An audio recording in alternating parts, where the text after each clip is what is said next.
usichukue jina la Allah ukampa mwanao.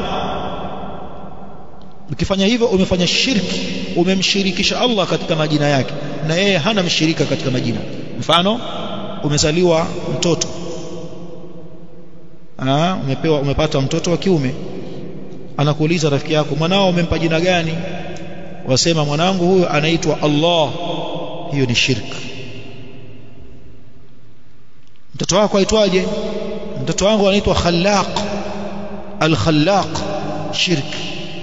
Khallaq ni muumba. Mtoto wako kaumba nini huyo?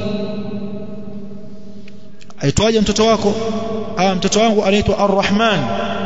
Ar-Rahman kosa, shirki katika majina. Allah amekataza. Akasema kwenye Qur'an, walillahi al-asmaul husna, anayo Allah majina mazuri sana, fad'uuhu biha, muombeni muiteni kwa majina yake hayo mazuri sana.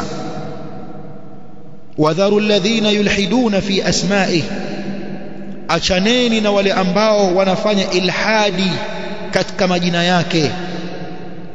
Sayujzauna ma kanu ya'malun, watakwenda kulipwa siku ya kiyama kutokamana na yale waliokuwa wakiyafanya mbele ya majina ya Allah walioyafanyia ilhadi.